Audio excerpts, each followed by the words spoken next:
Hey everybody, this is Kip, and you're watching America Bumper to Bumper's Friday Night Live Stream, Car Chat with Kip.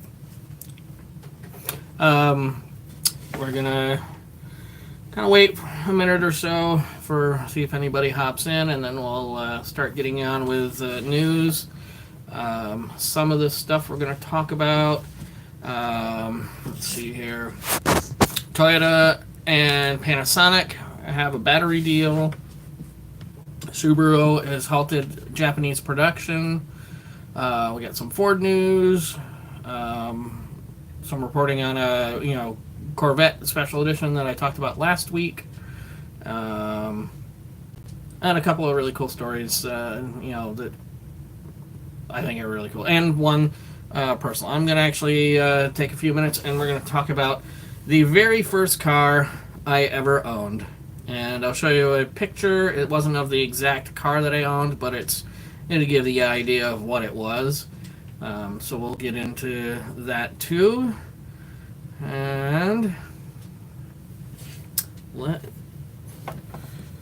give another little bit of time. And while I'm here, I might as well throw out some stats of the channel so you know where we're sitting. So I've been watching a live stream that Straight Six fan and Old Car Auto Guy do together on Thursday nights, and through that I've been able to get a bunch of new subscribers. I'm now up to 270 subscribers, which is yay. And it seems, compared to some other videos from recently, you guys seem to be liking the How Well It Held Up series. So I've got one more video I've got to edit. Unfortunately, I'm going to be busy over the next few days, so it probably won't be out till Monday or Tuesday. Tomorrow, as long as they don't say that it's been canceled in the next few hours, I will be going to Mallett's Bay up in Colchester, Vermont, and we will be videoing the ice time trials that the Sports Car Club of Vermont is holding. So we'll have a bunch of videos will be coming out soon there. We'll be going back to Dan Kearney's and videoing some more cars soon, so we'll have some stuff for you coming in the next few in the next week or so. All right. First up, we're gonna do anybody that might be following the channel that is in the Fremont, California area. Just be aware that they replaced one of their old Dodge Charger police cars. They will now they replaced it with a Tesla Model S. So if you're in that area and you think somebody's punking you with their Tesla with lights on it, no, this is actually a true deal. Fremont, California police now have a Tesla police car in their arsenal. So keep an eye out for that. Look, there's some pictures online. It looks pretty decent. All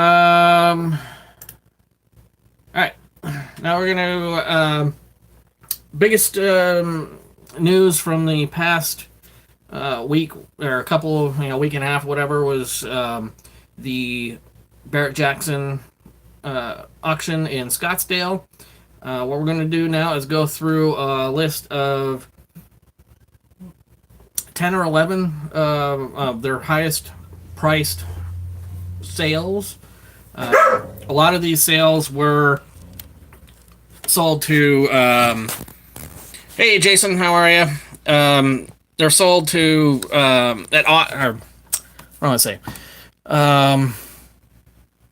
charity, or charity auction stuff. So this is the highest selling car for at Barrett-Jackson. This is a 2019 Ford GT Heritage Edition. This one was sold for charity, and it went for $2.5 million, and the proceeds went to the Michigan chapter of the United Way, and the high bidder was Rick Hendrick of Hendrick Motorsports. And number 2, the next highest bidding car, as I think I've talked about before. How you doing, Nacho Dad? Thanks for stopping in. Appreciate it. The 2020 Toyota Supra, $2.1 million. Money went to the American Heart Association and the Bob Woodruff Foundation. And we don't know who bought this one in particular. But the thing that's amazing with this, $2.1 million for a car that when it goes out to, for normal sale is going to be 56 grand. When you go back to the Ford GT, I mean, that's nearly $500,000 car. And then you got this that sold quite close to it, 56 grand once it's available to the public. So pretty cool.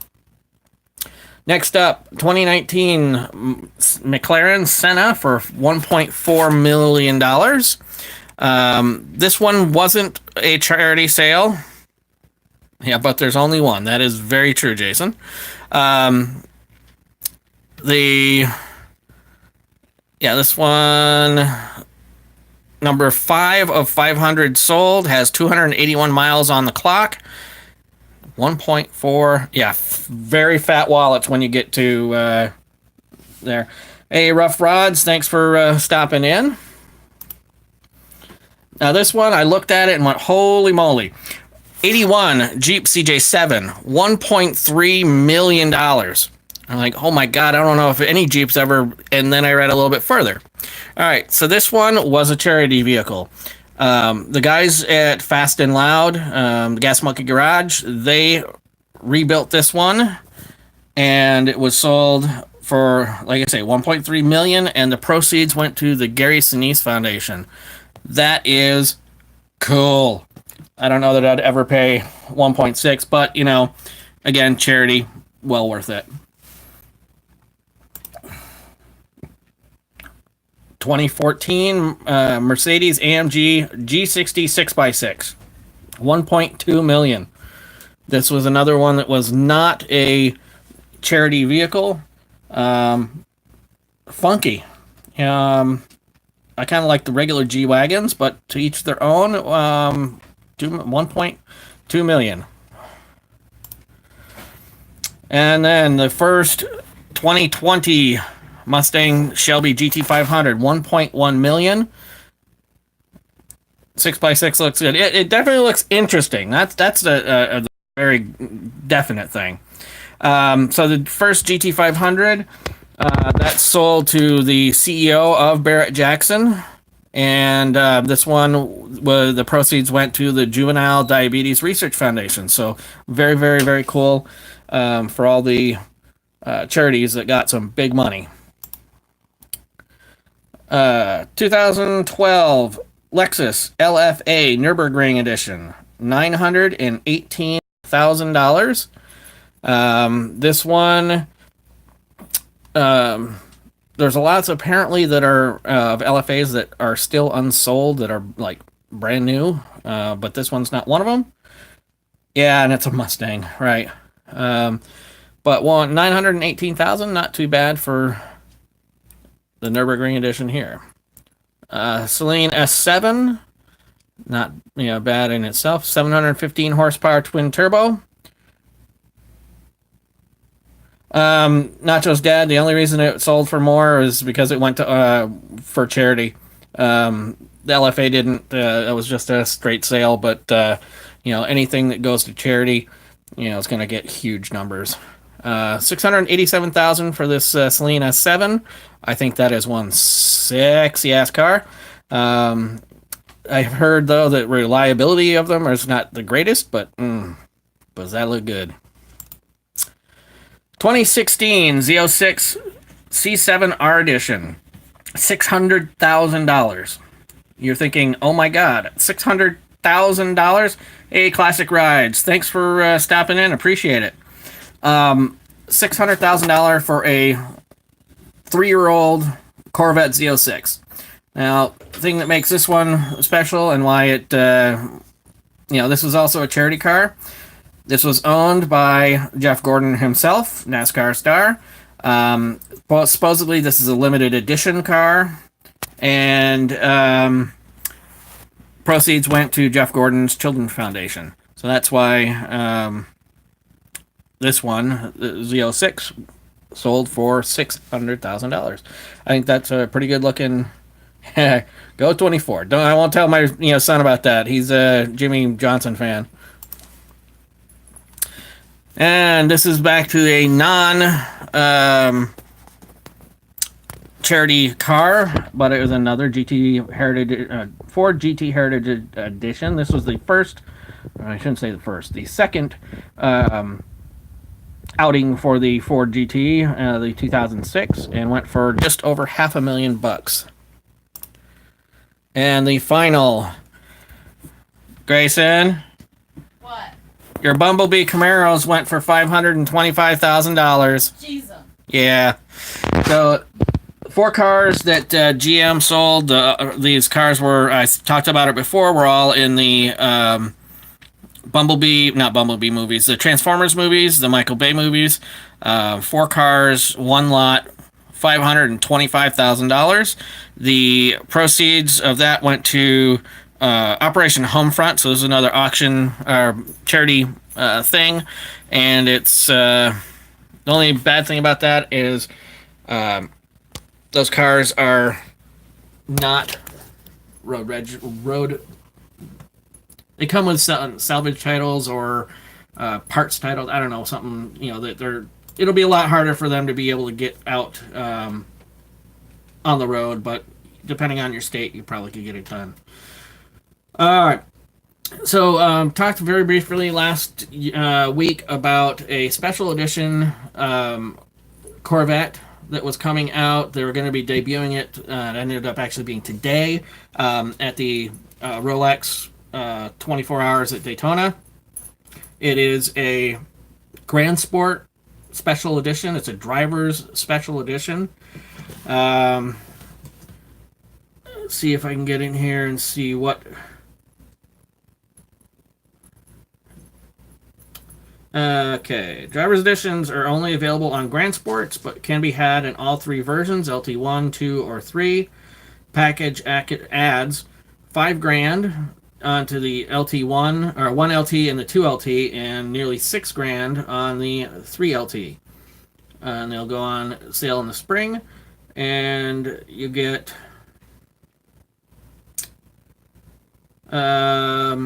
okay. There's the couple of different driver series edition. Okay, so the Antio and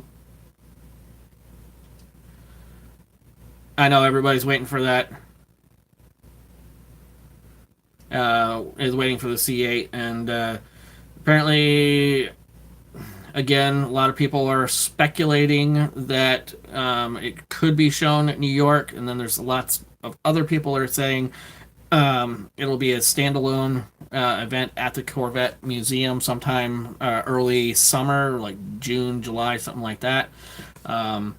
Be very interesting to see this car finally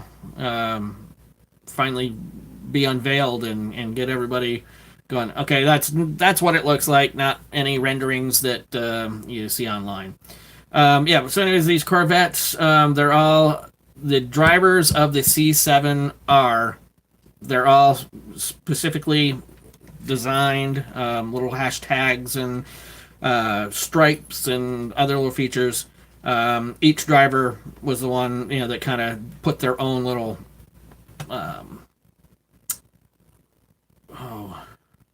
own little mark on the car. So those will be available in spring. Okay, now we're over to some news from Ford. Ford promises rash of new products after debilitating 2018. Motor Trend, this is from Motor Trend. Ford had a pretty bad year in 2018. Ford saw its profits fall by 52% in 2018. And the automaker will change this year as the automaker spends the next 24. Can you? Yeah. Yeah, we definitely could make special edition of our own cars, but I'm not sure there's a lot of people that want an America bumper to bumper '84 Lincoln Continental yet. But we'll see. They're going to be spending money over the next 24 months updating 75% of their lineup. As we all know, they're shying away from sedans and are going to be putting out more crossovers and trucks. And many of them will have batteries or electric motors. Ford started early work on an electric F-150, and says and it's not saying though, however, how far out it is. A hybrid version is coming out at the end of the decade, suggesting a pure electric is still many years away.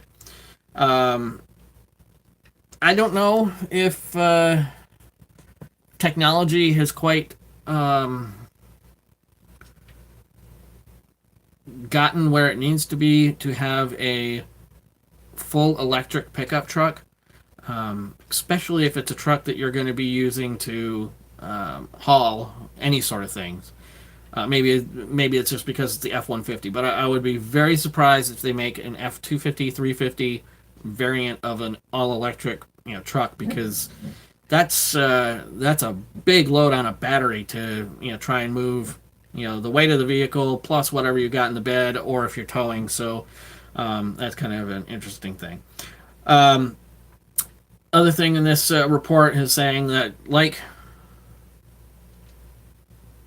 the sound of silence with electric rides, definitely they will eventually. Yeah. I'm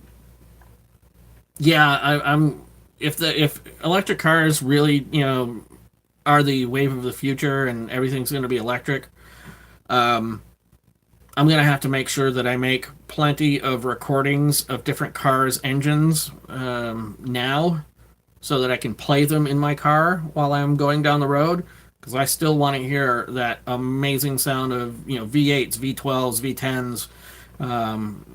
That the sound of the internal combustion engine is just. Anyways, V8 speakers, yes. So GM has announced recently that Cadillac will be leading the electric vehicle strategy for them, and Ford has announced that Lincoln will be the lead in the electrification of the Ford Motor Corporation. Ford did announce the hybrid Explorer that is coming out, but the new Lincoln Navigator, which is essentially the same vehicle, just some minor little things, they're getting a full plug-in hybrid, and that will only be a Lincoln Aviator option. So yeah, Ford's got a lot of work ahead of them, and we will see how everything turns out for them over the next couple of years. All right, so I don't know if you guys you've probably seen the pictures. The Lincoln Continental, what they call this, 80th anniversary coach door edition, which basically just means you're getting a suicide door on the new Lincoln Continentals. This car, it's a one of 80. It's a 2019 Lincoln Continental, one of 80 to commemorate the 80th anniversary of the Lincoln Continental. These cars, the 80 of them sold out for Lincoln in 48 hours. Lincoln has gotten, apparently, from the stories I've read, has gotten so much interest in these cars, they have decided to make a 2020 Lincoln Continental coach door.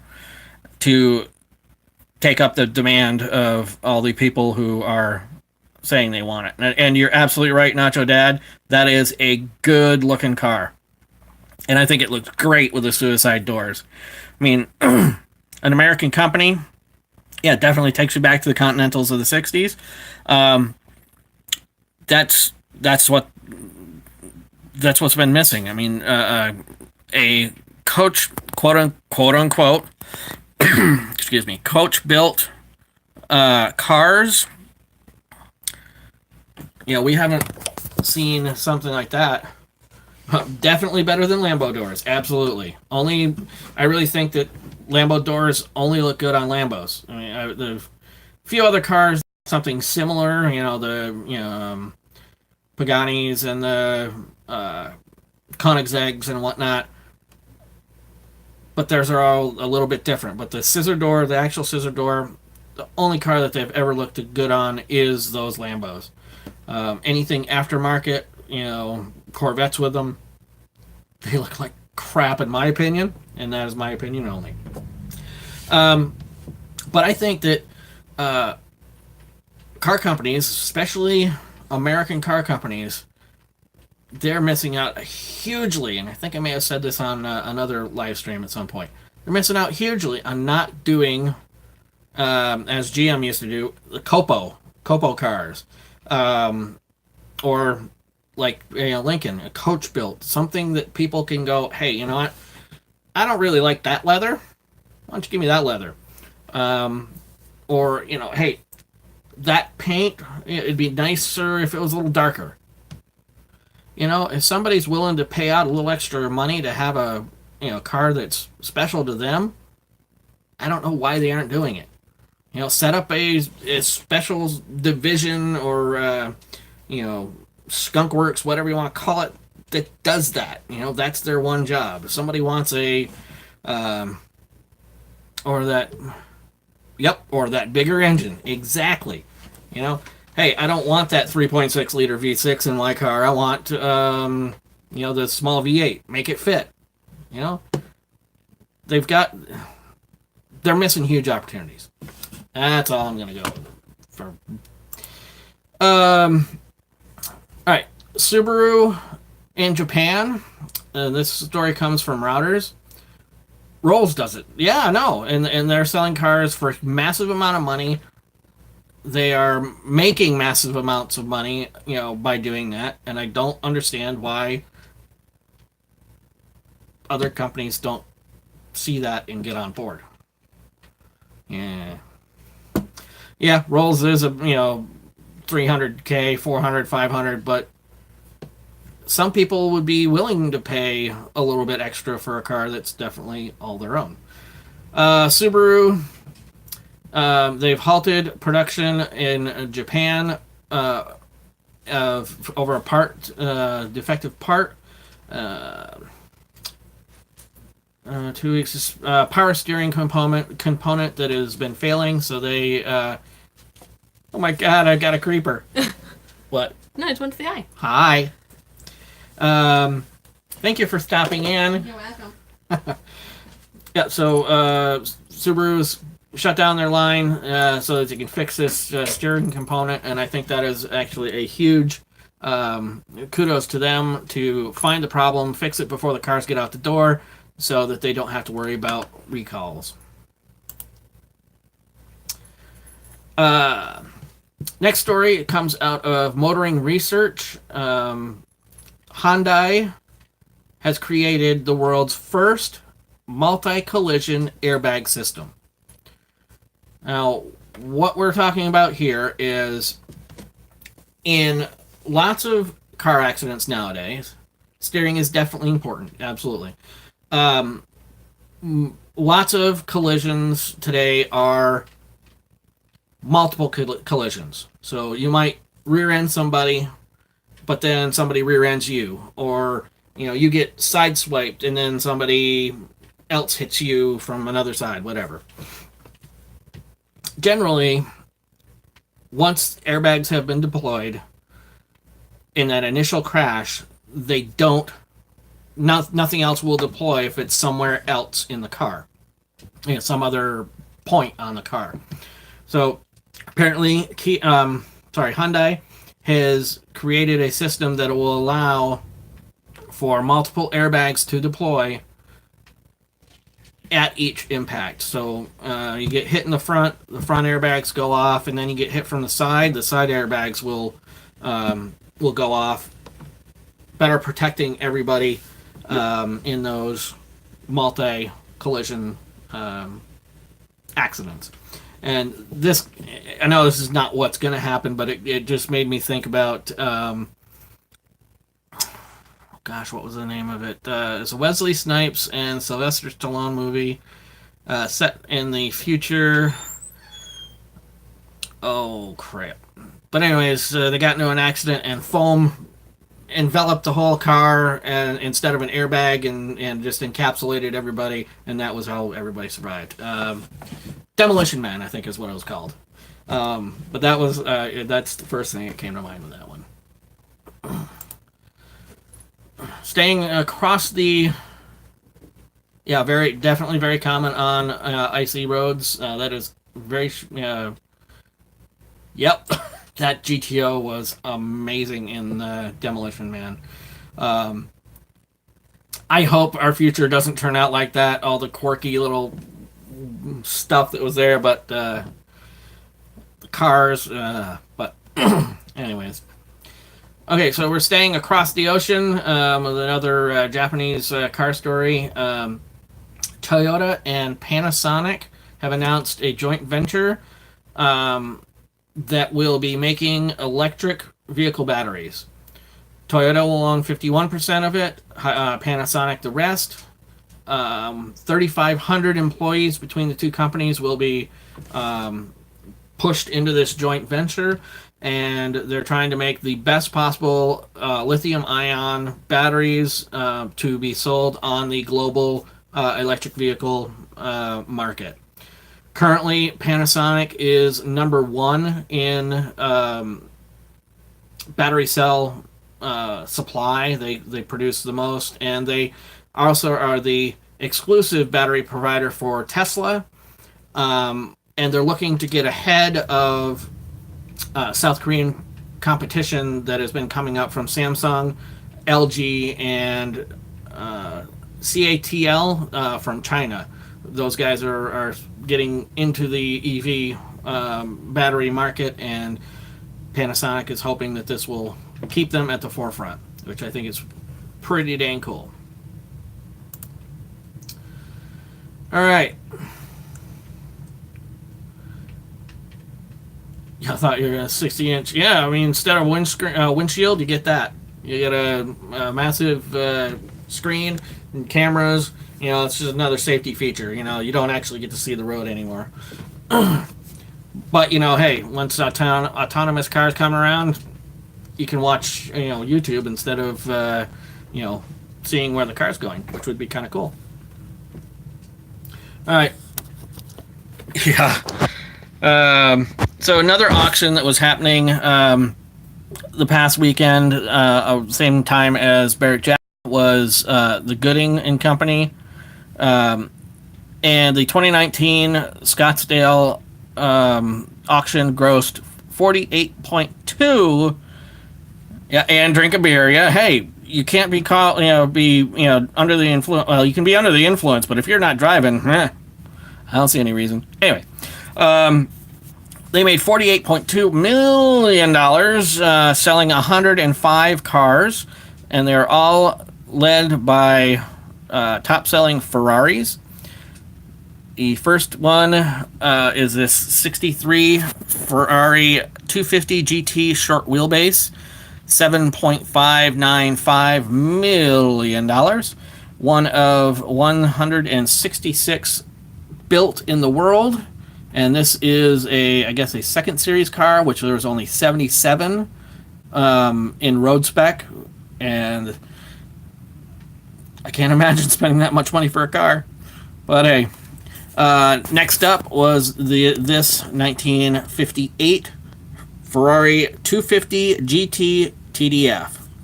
Hey, Jason, thanks for stopping in. I know it's getting late over in your neck of the woods. I appreciate you being here. Have a great one. So the TDF stands for Tour de France because the car won 3 consecutive Tour de France races in the 50s. This is, what does it say? It's one of 36 single louver examples built and sold for 5.9 million when everything's said and done. Next up was a 53 Ferrari 250 MM Spider Series 2 that went for 5.4. This was a 64 Ferrari 275 GTB prototype. It did not sell. They were hoping to get about 4.75 million for it, but it did not sell. This was a prototype, as I said there, prototype car for the later 275 series. And the top selling cars. Next up, number 4 highest selling car was an 84 Ferrari 288 GTO. No pictures of the other one, so there's no need for you guys to just look at the screen. Then that 288 GTO went for $2.5 million.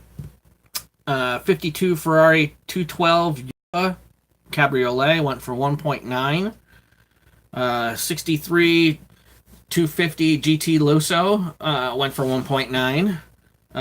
Then we are out of Ferraris, and we had a 55 Mercedes Gullwing, SL5 300 SL Gullwing that went for 1.4. 64 Shelby 289 Cobra, a little over $1 million. Then there was another 300 SL Roadster that went for just over $1 million. And the next highest selling car was a 65 Shelby 289 Cobra that went for $912,000. Pretty cool. All right. 2 more things, and then we're gonna call it quits for tonight. Maybe I'll just keep going. I don't know.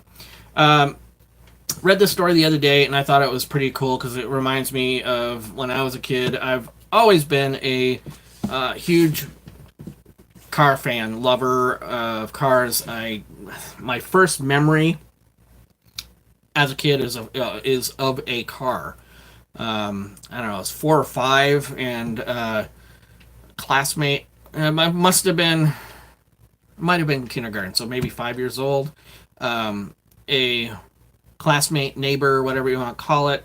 Her family was pretty well off, and they had I don't say the late 60s, early 70s Porsche 911. First memory is of us going in that car to get ice cream. So it just tells you how much of a freak I am when it comes to cars. I've owned more cars than I can think of. We'll get into that a little bit later. But anyways, 5-year-old kid, and I don't know if it tells where he's from. No, it doesn't. But 5-year-old kid was out playing in his yard one day and came across a Ford emblem that had fallen off of whatever, and had sitting on the side of the road. Saw it, grabbed it, started thinking about all the emblems, and decided that with his parents' help he was going to he wanted to start his quest to turn that one lost badge into a museum of manufacturer logos. So a 5-year-old kid, pretty cool. So him and his parents wrote letters to over 50 different car manufacturers asking for any sort of, an emblem or whatever it might, they might be able to give him. He signed each one, which is pretty cool, and sent them out to everything from Bugatti to Suzuki to Lincoln, tons of cars, companies. And every one of them, even a company like Suzuki that is not, does not sell cars here in the U.S. anymore, sent him something. Bugatti sent him something. I'll go into the rest of the story because it gives a little bit of the, Volkswagen sent him an emblem.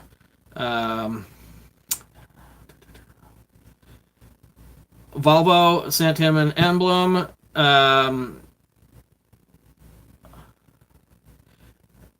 Grill badge, frisbee, and some other goodies. Jeep apologized for not having any badges, but they sent him a metal sign, a hat. Sorry, I didn't get that last one there. First memory is of going fast was riding shotgun in the 7440 6-pack Cuda. Gosh, that must have been one hell of a ride. Sounds amazing. Taking a little detour from the story, we'll get back to that in a minute. And you gotta love as a kid when one of the parents tells you, don't tell the other one. I grew up first 8 years of my life in upstate New York near Watertown, New York, which is you probably may have heard. Yep, seatbelts optional. Yep, you may have heard of Fort Drum, that area of New York.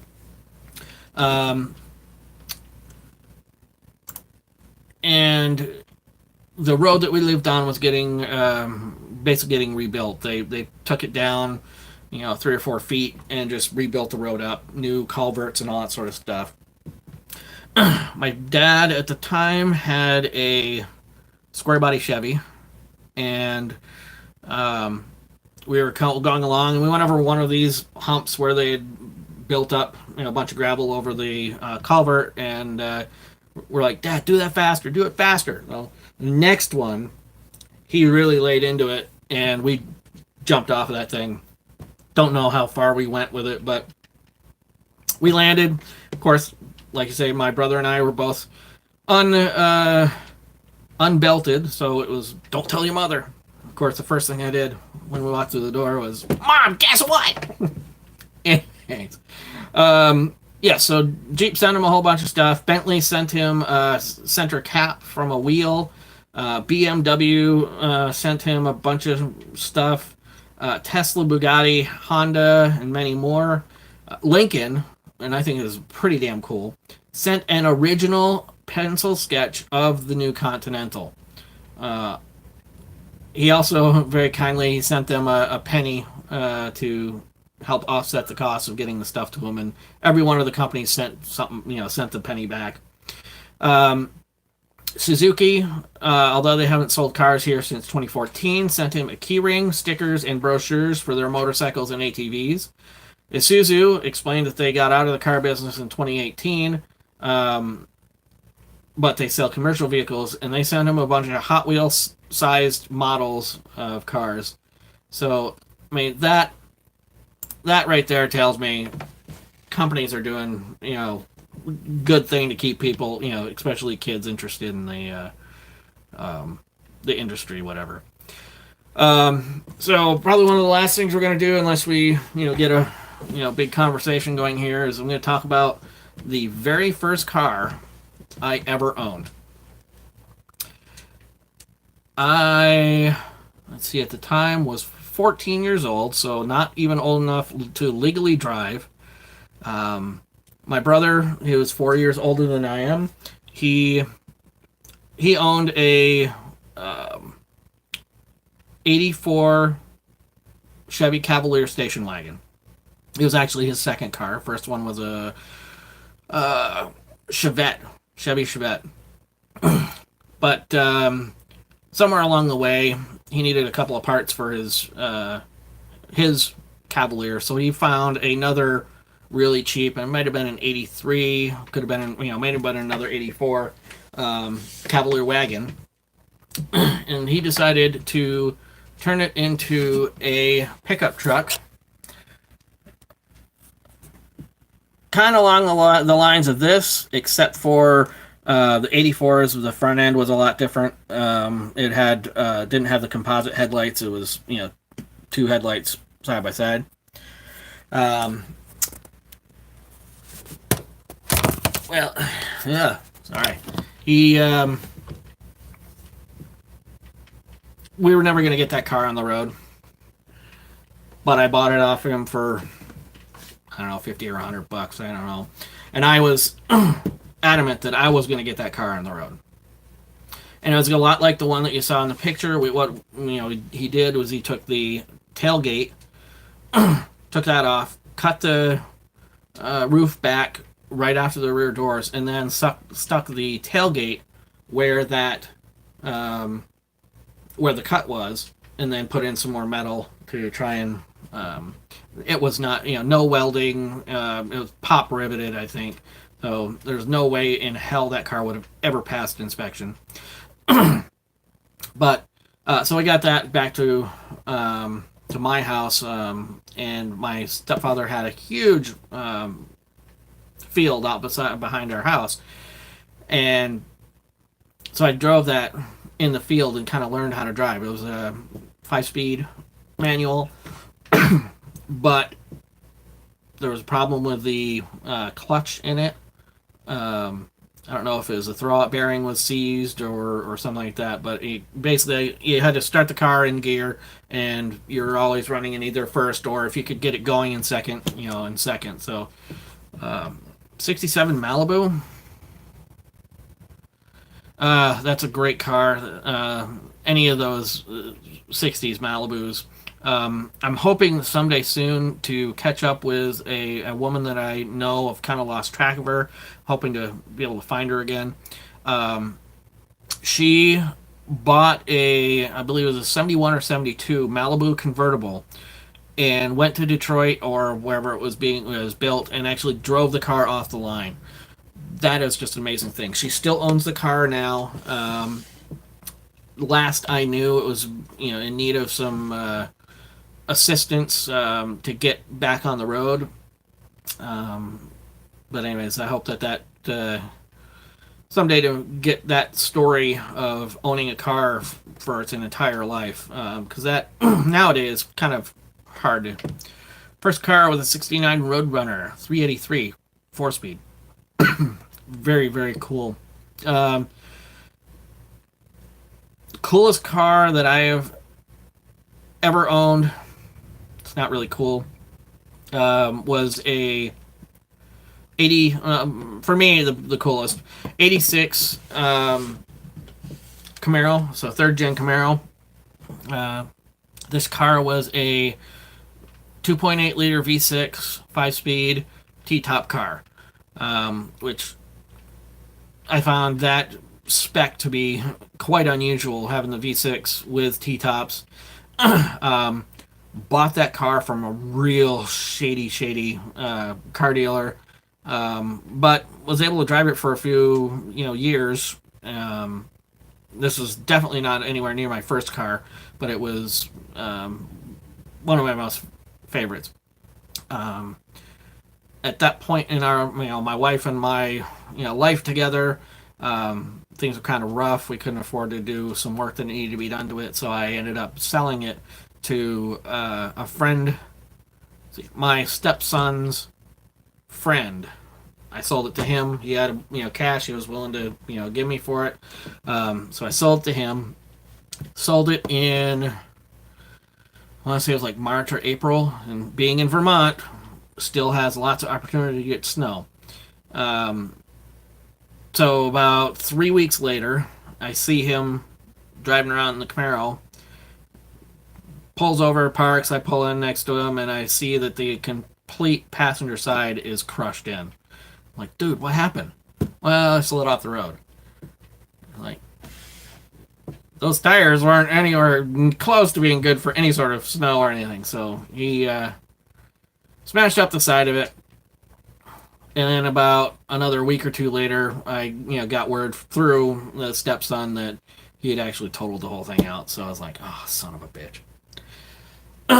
The other really fun car Not putting anything against Zelda. I love my Zelda, but the other.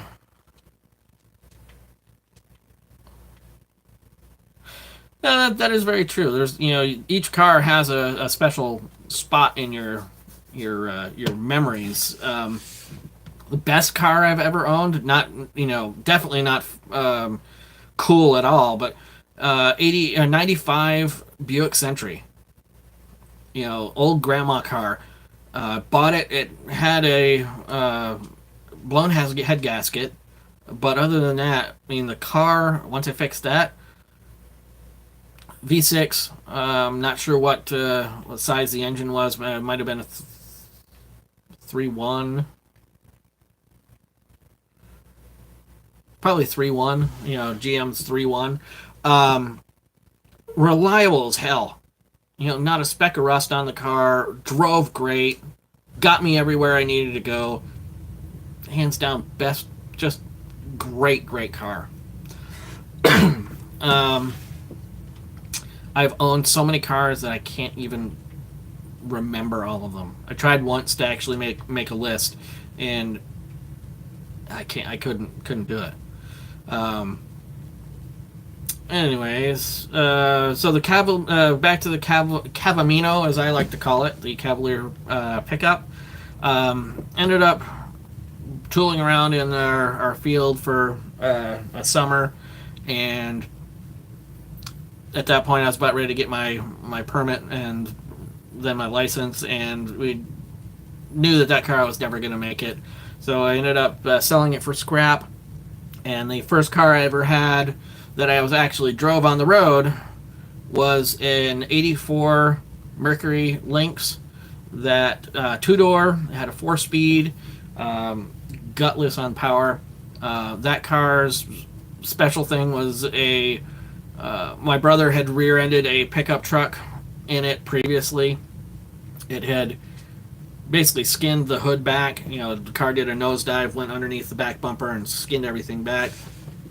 If I had ever gotten into a car accident in that car, I would have been dead. Structure, the front crash structure was a mangled mess, wasn't attached in a couple spots.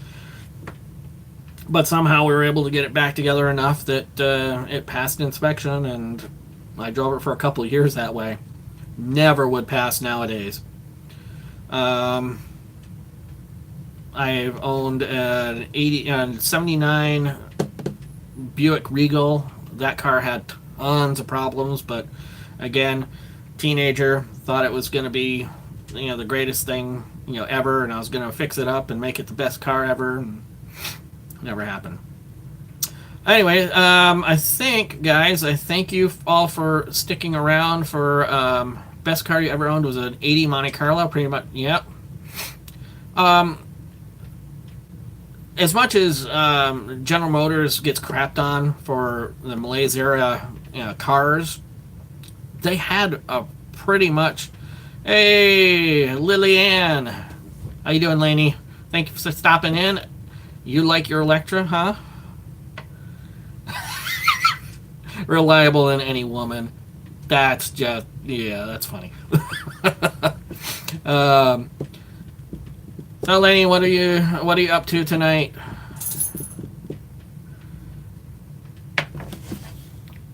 Yeah, she's got good stories too. Lillian is my daughter Delaney. She's down in Virginia. She's owned 2 cars in her life. Tired? Yeah, I bet. The first one was, I want to say destroyed because it wasn't really, but anyways, the insurance company totaled out her first car because somebody hit it in a parking lot and crushed up the passenger side of it. And there is a video on that, so check out some of our back videos. Brenda is what she called that car. Now she's driving a, what year is that, an 07 lane Prius that she calls Electra. Not a bad car. 07. Cool. But anyways, I think that's going to do it for our live stream this time. I'll give you guys some more stories of other cars that I've owned next time that we all get together. Oh, one other thing before I go.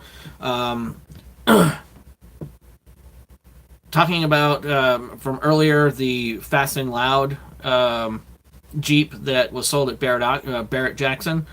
If you guys are interested in Richard Rawlings and his kind of story, Joe Rogan Experience had a podcast with Richard Rawlings on it. I watched most of it. It was pretty cool to hear about his thoughts on about it, a lot of cars and a lot of like what he's doing. So I encourage you guys to go over check that out if you haven't already, because it's a really good. It is long. It's a couple hours, like 2.5, 3 hours. But if you either do it as an actual podcast and just listen to it, or you break it up over a week or something, it is very much well worth your time. At least it was mine. Anyways, have a day. Hopefully it's a good one. Take care, guys. Dude, down the road from you? Gosh, I gotta come out and see you. Because I very much enjoyed watching Fast and Loud. So anyways, again, have a good day, guys. We'll talk to you later.